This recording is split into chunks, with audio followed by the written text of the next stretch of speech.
O crepúsculo desce, o ar da selva fica pesado, denso com o cheiro de terra úmida e flores invisíveis.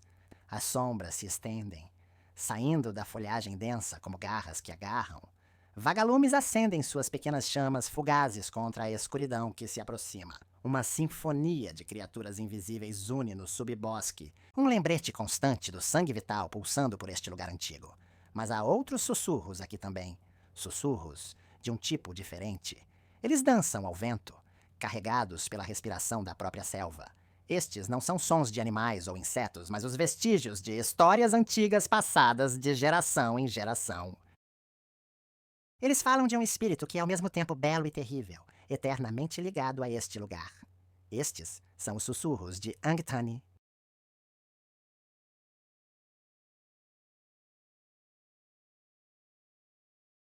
Por toda a Tailândia, desde cidades movimentadas até vilarejos remotos aninhados nas montanhas. Seu nome é pronunciado com reverência, tingido de medo. Mães sussurram a lenda para seus filhos, uma história de advertência destinada a incutir tanto respeito quanto cautela, pois Nani não é simplesmente uma história. Ela é uma presença, uma guardiã, dizem, do mundo natural, e seu poder não deve ser subestimado.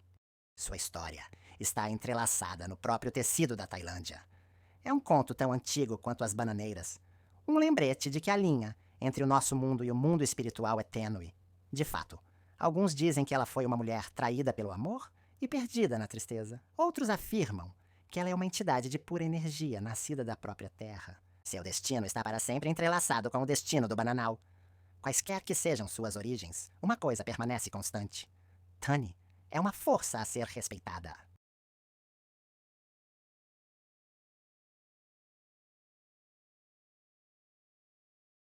Aqueles que a encontram frequentemente descrevem a mesma beleza etérea.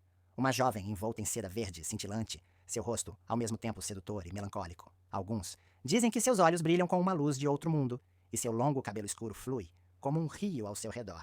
Mas, por trás da beleza, reside um poder que pode ser tanto uma bênção quanto uma maldição para aqueles que respeitam a terra, que honram o delicado equilíbrio da natureza. Tani oferece proteção. Os agricultores deixam oferendas de frutas e incenso na base de suas árvores, buscando sua bênção para uma colheita abundante. As mães rezam para ela pela segurança de seus filhos, acreditando que seu espírito vigia os inocentes. Mas para aqueles que desrespeitam a floresta, que tomam sem oferecer nada em troca, a ira de Nani pode ser rápida e terrível. Ela é uma protetora, sim, mas também uma punidora. Um lembrete de que o mundo natural exige nosso respeito e que algumas transgressões são imperdoáveis.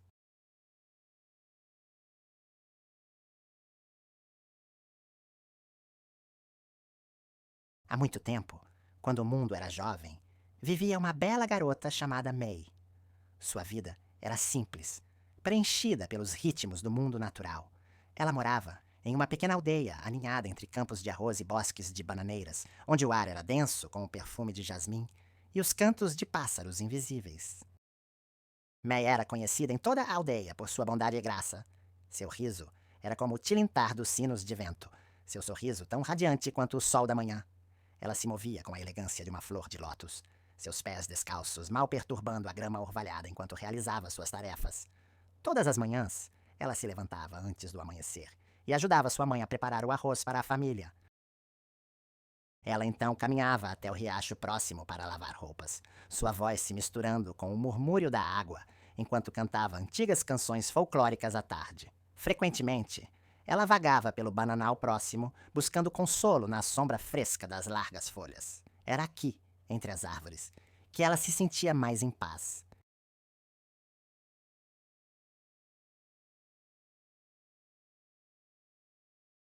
Um dia, enquanto Mai estava coletando água do poço, ela conheceu um jovem chamado Arun. Ele era um estranho na aldeia, um comerciante viajante com um sorriso rápido e olhos que brilhavam com inteligência. Arun ficou imediatamente encantado com a beleza e o espírito gentil de Mai, e ela, por sua vez, sentiu-se atraída pelo charme dele e pelas histórias que ele contava sobre terras distantes. Eles começaram a se encontrar regularmente, roubando momentos juntos à sombra das tamarineiras. Arun trazia para Mai bugigangas de suas viagens, contas coloridas, pentes de madeira esculpida e lenços de seda da cor do pôr do sol. Mai, por sua vez, compartilhava com ele histórias de sua aldeia e dos espíritos que habitavam a floresta ao redor. À medida que as semanas se transformavam em meses, o amor deles florescia. Tão fragrante e delicado quanto as flores de lótus que desabrochavam no lago da aldeia, Aaron prometeu voltar para May assim que terminasse suas viagens e ela, cheia de esperança e saudade, aguardava ansiosamente seu retorno.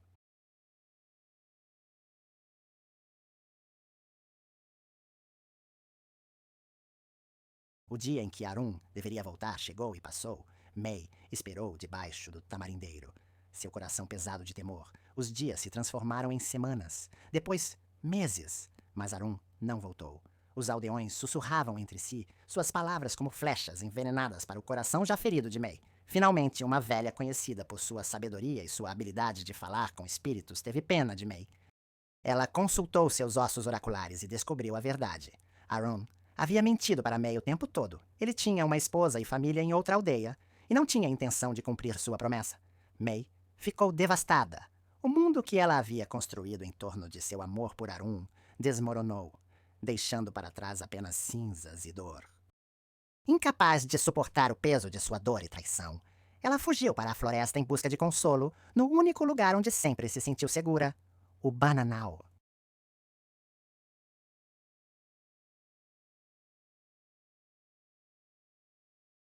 Ela correu até seus pulmões queimarem e suas pernas doerem. Lágrimas escorriam pelo seu rosto. Finalmente, ela desabou aos pés de uma enorme bananeira. Suas largas folhas ofereciam-lhe um semblante de conforto. Foi ali, com o coração irremediavelmente partido, que May deu seu último suspiro. Mas o espírito de May, incapaz de encontrar paz, recusou-se a deixar o mundo mortal. Ela se entrelaçou com a bananeira que lhe ofereceu abrigo em seu momento final, transformando-a em algo mais do que humano, algo tanto belo quanto terrível.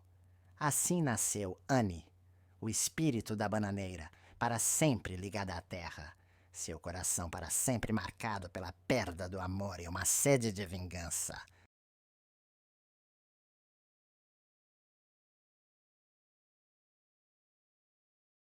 Ao longo dos séculos, a presença de Tani tornou-se profundamente enraizada no tecido da cultura tailandesa. Ela não era mais simplesmente o espírito de uma única árvore, mas uma guardiã de todos os bananais, sua essência entrelaçada no próprio solo, nas folhas farfalhantes, no doce aroma dos frutos amadurecendo.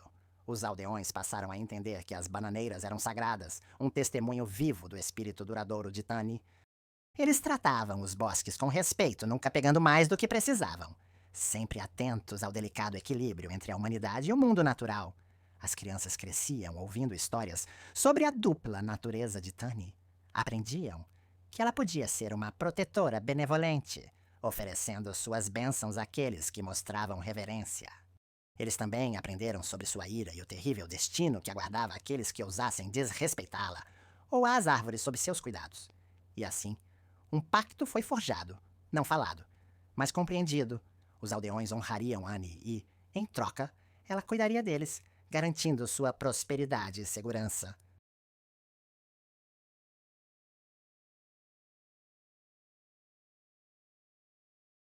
A cada lua cheia, os aldeões se reuniam na beira do bananal para prestar suas homenagens a Annie.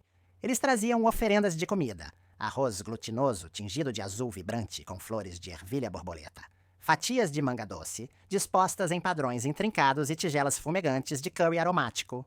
Acendiam incensos, cujos aromas pungentes se misturavam com o doce perfume das flores de banana, e sussurravam orações por uma colheita abundante, proteção contra doenças, paz e prosperidade. Às vezes, uma jovem dançava, seus movimentos ecoando o balançar das bananeiras na brisa, uma oferenda viva de graça e beleza. Esses rituais não eram realizados por medo, mas por respeito.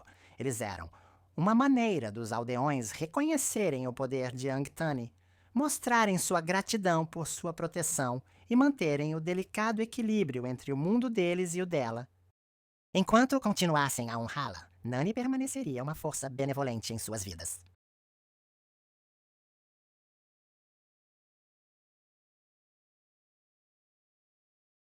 Mas sempre havia aqueles que zombavam das antigas tradições, que descartavam as histórias de Ani como mera superstição.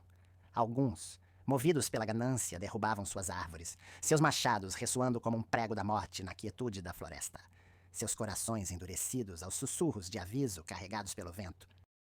Outros, movidos pela arrogância e descrença, entravam nos bosques à noite. Suas risadas ecoavam entre as árvores, suas vozes, uma intrusão perturbadora no silêncio sagrado, e zombavam das oferendas deixadas pelos aldeões, espalhando a comida e apagando os incensos. Suas ações, um ato deliberado de desafio. Essas transgressões nunca ficavam impunes. A ira de Nani, embora lenta para se acender, queimava com uma intensidade fria e inabalável. Aqueles que a ofendiam viam suas colheitas fracassarem, seus animais adoecerem, suas casas serem assoladas por infortúnios. Eles eram atormentados por pesadelos. Seu sono perturbado pelo farfalhar das folhas e pelo som de uma mulher chorando suavemente na escuridão.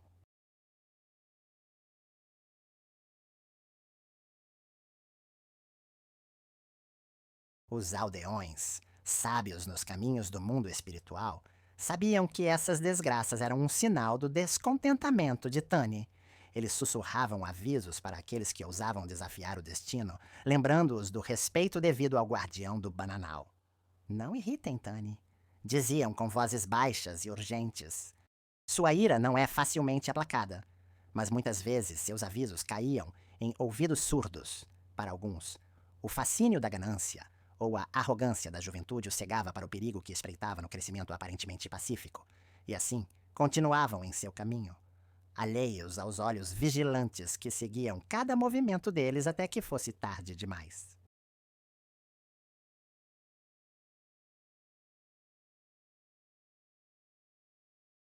E assim, a lenda de Nani perdurou, passada de geração em geração, uma história de advertência entrelaçada no próprio tecido da cultura tailandesa. Ela se tornou um símbolo do delicado equilíbrio entre a humanidade e o mundo natural.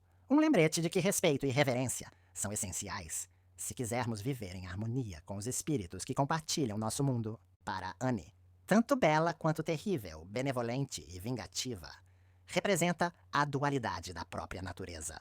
Ela é uma força a ser respeitada, um lembrete constante de que nossas ações têm consequências e que algumas transgressões são simplesmente imperdoáveis.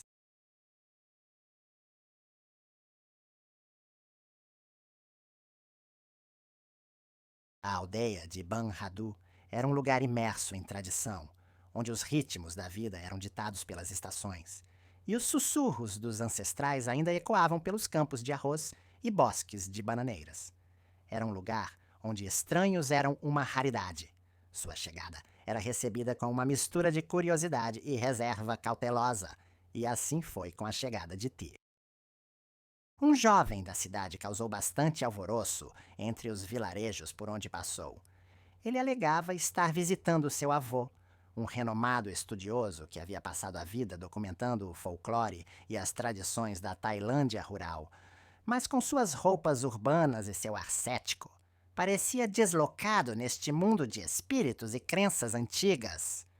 Ele zombou das histórias da aldeia sobre Nani, descartando-as como mera superstição, produto de imaginações férteis e noites longas e úmidas.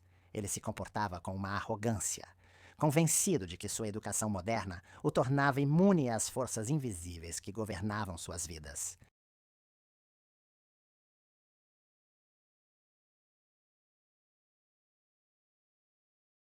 Uma noite, encorajado pelo vinho de arroz e um desejo de provar sua bravura, Tanwat anunciou sua intenção de passar a noite no bananal na periferia da aldeia.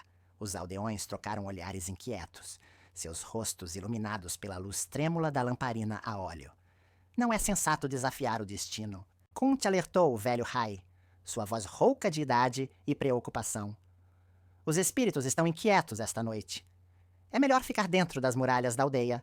Mas Owat, com a cabeça cheia de álcool e arrogância, não se deixaria dissuadir. Ele riu das advertências, descartando-as como divagações de velhos com medo do escuro. E assim, armado apenas com uma lanterna e um crescente sentimento de inquietação, ele entrou no bosque. As folhas se fechando atrás dele como uma cortina sendo puxada em um palco montado para uma tragédia.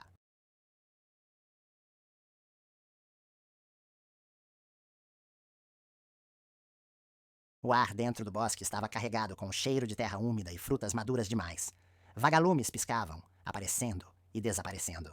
Suas pequenas luzes mal penetravam a escuridão opressiva. À medida que Tanat avançava mais fundo no bosque, os sons da aldeia, os cães latindo, o murmúrio das conversas, os distantes acordes da música tradicional, tudo se desvanecia em um silêncio inquietante. Ele estava andando por um tempo que parecia horas, embora pudessem ter sido apenas minutos. Quando a viu, a princípio pensou que era apenas um truque do luar, um fragmento de sua imaginação alimentado pelas histórias dos aldeões e pelo vinho de arroz ainda correndo em suas veias. Mas à medida que se aproximava, a figura se solidificou, ganhando vida própria. Ela estava de pé sob um dossel de folhas de bananeira, cujas partes prateadas brilhavam ao luar. Seu vestido, da cor de jade, aderindo à sua forma esbelta, e seu longo cabelo preto caía pelas costas como uma cascata de tinta. Mas foi seu rosto que o prendeu, uma máscara delicada de beleza e tristeza. Seus olhos brilhavam com uma luz de outro mundo.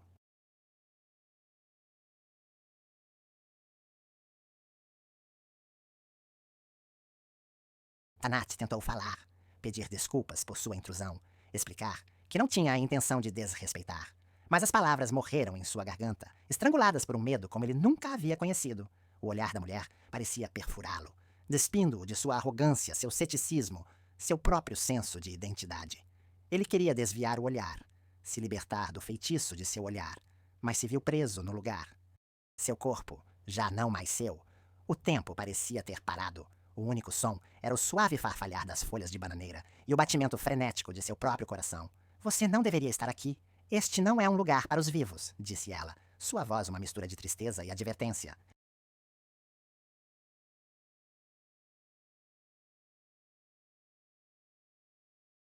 O som da voz dela quebrou o feitiço que o mantinha cativo. O terror, bruto e primitivo, correu pelas veias de Tan. Ele se virou e correu, sua lanterna caindo de suas mãos. O feixe de luz dançando descontroladamente pelo chão da floresta. Ele podia ouvir as folhas farfalhando atrás dele, o som de sua própria respiração ofegante ecoando em seus ouvidos. Ele não ousou olhar para trás, mas podia sentir a presença dela, aproximando-se dele, seu cheiro. Uma mistura inebriante de jasmim e vegetação em decomposição, preenchendo suas narinas. Ele se esforçou ainda mais, seus pulmões queimando, suas pernas implorando para que parasse. Mas ele continuou correndo, movido por um terror que parecia ter vida própria.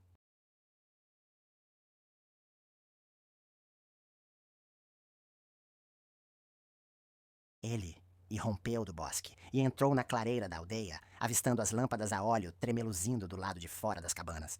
Um farol de esperança na escuridão. Ele tropeçou e caiu. Sua respiração vinha em arfadas irregulares. Ele podia ouvir os aldeões chamando por ele, suas vozes. Uma mistura de preocupação e acusação. Os espíritos do bosque.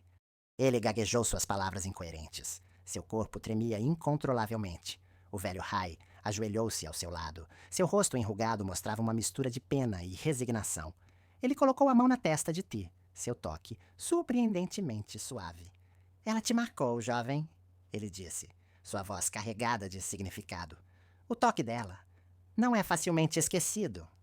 E naquele momento, quando os primeiros tentáculos do medo começaram a envolver seu coração, Tanat soube que havia cometido um terrível erro. Ele havia zombado dos avisos da aldeia, descartando suas crenças como mera superstição.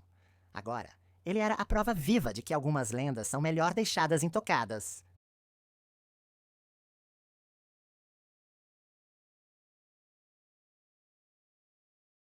Os dias após o encontro de Tan com Tani foram um borrão de medo e confusão. Ele tentou se convencer de que o que tinha visto no bosque não passava de uma alucinação, fruto de muito arroz, vinho e uma imaginação hiperativa. Mas no fundo, uma semente de dúvida havia sido plantada e estava crescendo.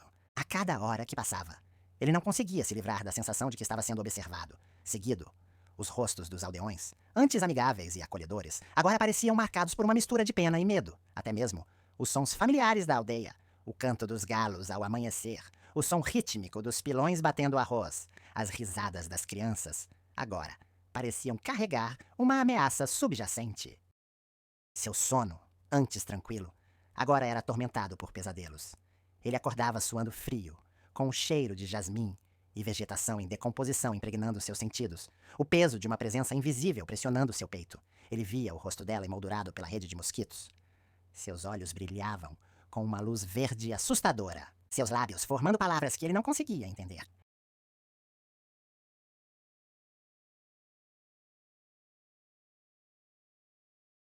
Tanat tentou se confidenciar com seu avô, buscando consolo na sabedoria e conhecimento do velho sobre o mundo espiritual.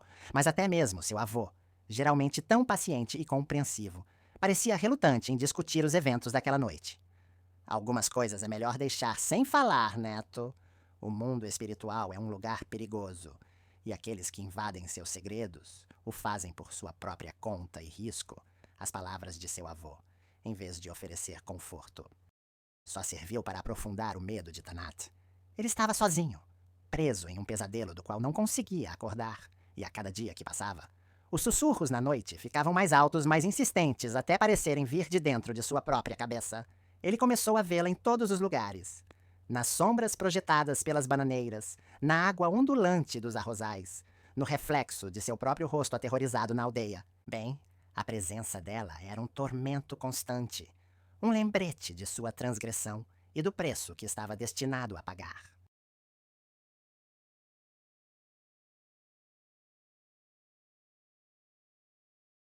À medida que os dias se transformavam em semanas, a condição de Tana piorava. Seu apetite desapareceu. Seu corpo, outrora saudável, definhava até se tornar uma sombra do que era antes. Ele se tornou retraído, evitava a companhia dos outros, buscando consolo apenas na solidão da casa de seu avô. Ele trouxe isso sobre si mesmo. Nunca deveria ter desafiado o espírito. Os aldeões, que antes eram simpáticos, começaram a evitá-lo. O medo da maldição de Nani superando a preocupação com seu bem-estar. Eles sussurravam por trás de mãos em concha, suas vozes carregadas com uma mistura de medo e ressentimento. Suas palavras afiadas como cacos de vidro quebrado cortavam profundamente o espírito já ferido de Tant. Ele havia se tornado um pária, um proscrito, a personificação viva dos perigos de desrespeitar as antigas tradições.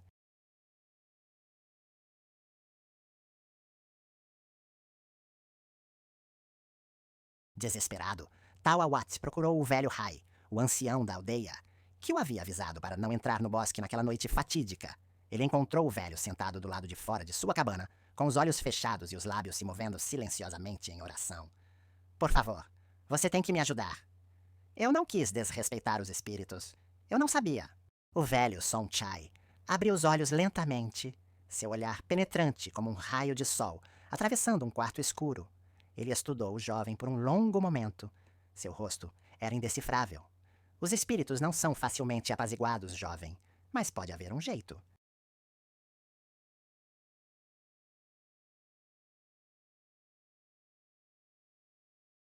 A maldição de Tani não é um castigo, mas um teste. Ela não é inerentemente malévola. É uma guardiã do mundo natural, exigindo respeito pelo delicado equilíbrio entre a humanidade e o mundo espiritual. Para quebrar a maldição, Tanat precisaria provar seu arrependimento, seu entendimento de sua transgressão. Ele precisaria realizar um ritual, uma oferta de humildade e respeito para apaziguar a ira de Tani e restaurar o equilíbrio em sua vida. Mas o ritual era perigoso, cheio de riscos. Exigiria que Tanat confrontasse seus medos mais profundos, reconhecesse o poder do mundo espiritual e se rendesse à misericórdia de um ser cuja ira ele havia invocado tão descuidadamente.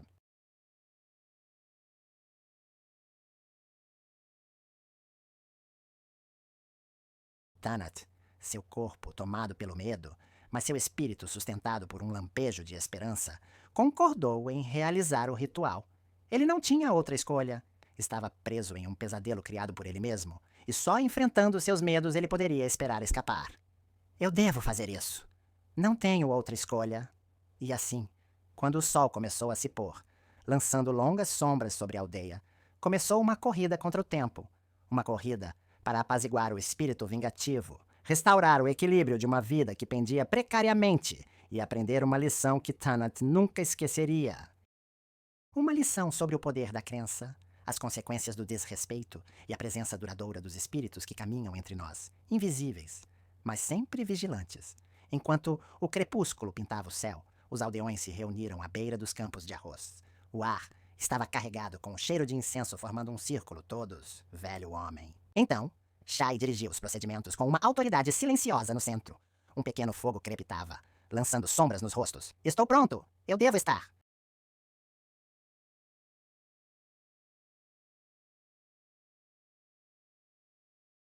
O ritual era uma dança cuidadosamente coreografada entre os mundos, um delicado equilíbrio de respeito e súplica.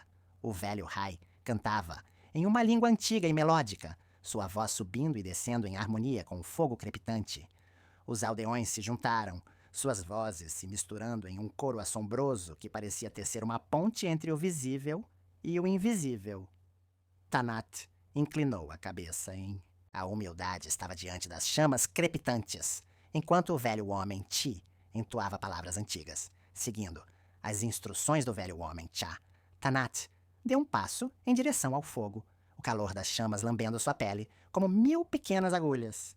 Ele sentiu uma onda de medo, um instinto primal de fugir do desconhecido, mas reprimiu o medo, seu olhar fixo nas chamas dançantes, seu coração. Uma batida de tambor no silêncio. O velho Manamchai colocou uma pequena escultura de madeira de um pássaro nas mãos trêmulas de Anawat. O pássaro, com as asas estendidas em um gesto de liberdade, era um símbolo de esperança. Um lembrete da frágil beleza do mundo natural que Tanat havia ofendido tão descuidadamente.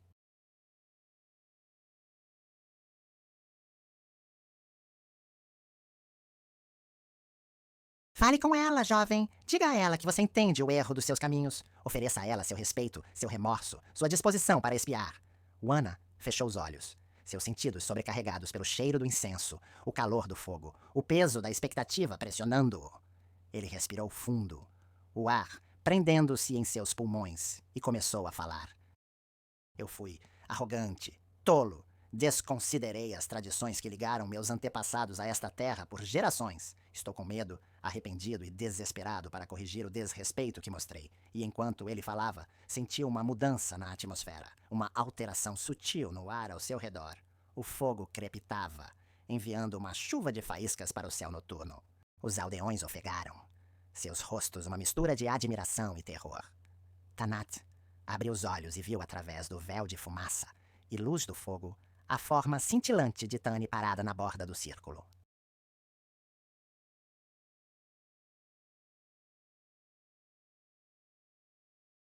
Ela estava imóvel, seu vestido verde fluindo ao seu redor como líquido, à luz do luar, seu longo cabelo preto caindo pelas costas como uma cascata de tinta. Seu rosto, antes cheio de tristeza e raiva, agora era uma máscara impassível. Seus olhos brilhavam com uma luz sobrenatural, respirando pesadamente. O coração de Tanat batia forte em seu peito. Sua respiração ficou presa na garganta. Ele nunca se sentira tão pequeno, tão insignificante na presença de um poder tão bruto.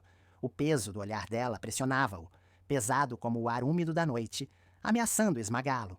O tempo parecia parar. Os cânticos desapareceram. As chamas do fogo pareciam dançar em câmera lenta, projetando sombras longas e distorcidas que se estendiam e contorciam como coisas vivas. O único som era o batimento frenético do coração de Tan, um tamborilar frenético no silêncio opressivo. Ele esperava, todo o seu ser focado na figura à sua frente, seu destino pendendo na balança. Ele havia oferecido sua súplica, seu remorso, sua própria alma. Agora, ele só podia esperar pelo julgamento. Os momentos que se seguiram se estenderam por uma eternidade. Owat ficou paralisado, o pássaro de madeira ainda apertado firmemente em sua mão. Ele procurou por um lampejo de emoção nos olhos dela, mas sua expressão permaneceu inalterada. Os aldeões também prenderam a respiração, seus rostos uma tapeçaria de esperança e medo. Uma única lágrima traçou um caminho pela bochecha de Tani. A lágrima. Um julgamento silencioso parecia pairar no ar, uma manifestação tangível do poder de Tani. Tanat sentiu uma onda de emoção, uma mistura de alívio e gratidão. Ele havia sido poupado, concedido um alívio de suas ações. Ele havia olhado nos olhos de um ser tanto antigo quanto eterno. Quando o amanhecer rompeu a escuridão, a forma de Tani brilhou e depois desapareceu. Tuar, com seu espírito renovado, virou as costas para o bananal, a memória daquela noite gravada para sempre em sua alma.